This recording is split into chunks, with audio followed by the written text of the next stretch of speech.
What's going on, guys? Ryan O'Toole back here again, giving you guys another movie review. If you guys are new here, feel free to click that subscribe button and that bell notification icon for more reviews, reactions, rankings, and more movie content. Let's get through this review, guys. So today I'm going to be reviewing a sequel.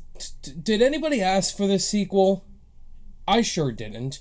So this is a sequel to an action film that came out a few years ago, The Hitman's Bodyguard, and this sequel is titled The Hitman's Wife's Bodyguard. Directed by Patrick Hughes and starring Ryan Reynolds and Samuel L. Jackson once again, and you got Selma Hayek, and you also have Antonio Banderas as the villain in here. The bodyguard Michael Bryce continues his friendship with assassin Darius Kincaid as they try to save Darius's wife, Sonia. I did see The Hitman's Bodyguard when it came out in 2017, reviewed it on the channel. Didn't have high expectations going in. I did want to see it because I love Ryan Reynolds and Samuel L. Jackson. Who doesn't? That seemed like a good pairing duo. And that first movie was fun. I enjoyed it, but to be honest, I only seen it once and I don't remember much anything about it. It seemed late in the game, the marketing game was getting going for this movie, obviously because of the pandemic, I can see why. And I didn't really hear any momentum going in or huge marketing hype, so I really wasn't excited going into this movie. And I can say this one was a rough one to get through. The Hitman's Wife's Bodyguard was so bad.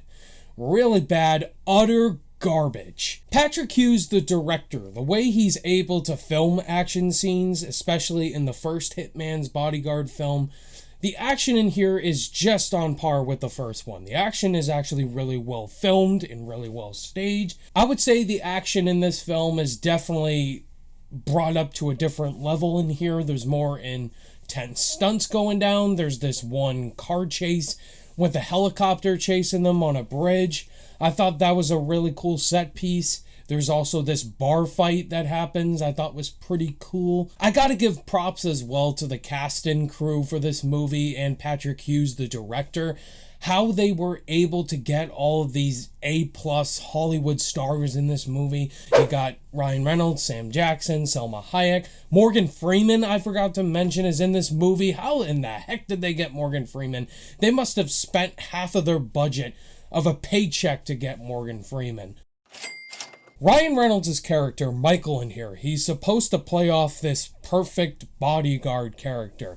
In the first one, he really plays off of that ego, and he has good banter back and forth with Sam Jackson's character. And in this sequel, he really doesn't want to go back to that hitman bodyguard lifestyle. And I just found his character even more annoying in this sequel. And I love Ryan Reynolds. I think he's absolutely hilarious, but I didn't laugh at a single joke he said.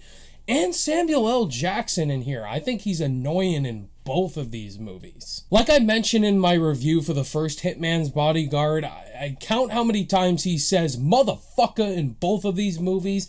You will get drunk and possibly die. In this one, that's all he does. He does the same shtick as he does in the first movie.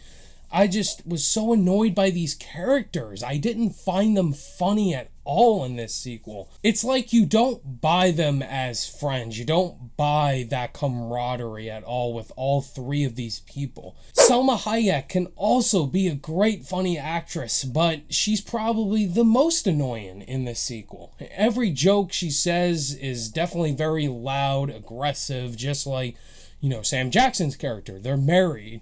And she is cool in the action, I guess, but the character, every joke as well, just does not land. Out of all the cast members in this movie, I would say Antonio Banderas and Morgan Freeman do the best jobs, I would say.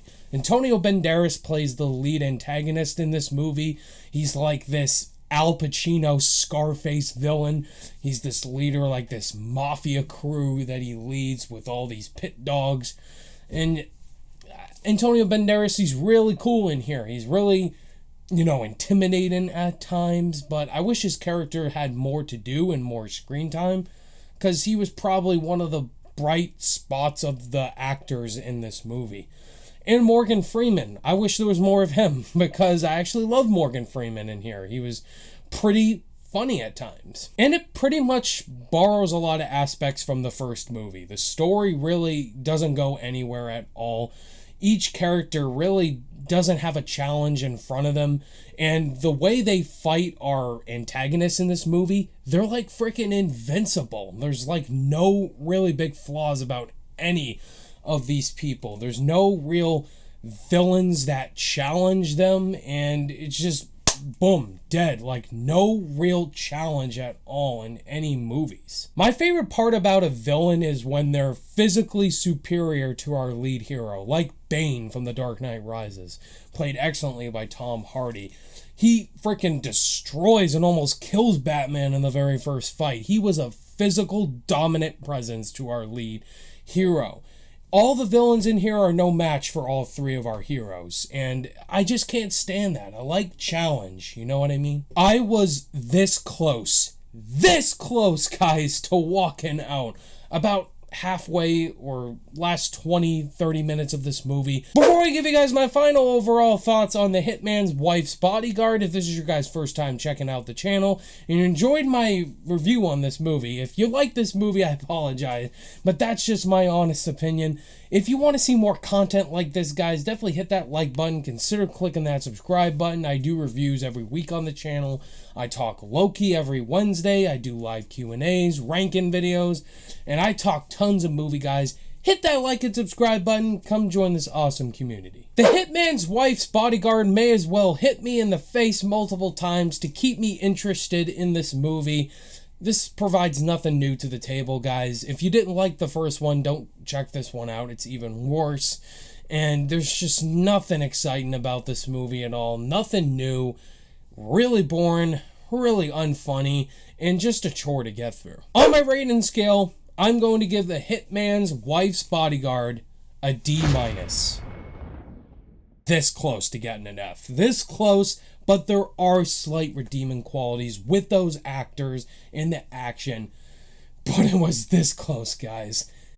That was my thoughts on the Hitman's Wife's Bodyguard. What did you guys think of this movie? Do you disagree with me? Let me know that in the comments. Did you really enjoy it? Did you hate it like me? Or you were right there in the middle? Let's talk about it in the comments. I want to hear your guys' thoughts on this. Thanks guys so much for watching. All my social media links are in the description below, and I'll see you guys in the next video. Bye!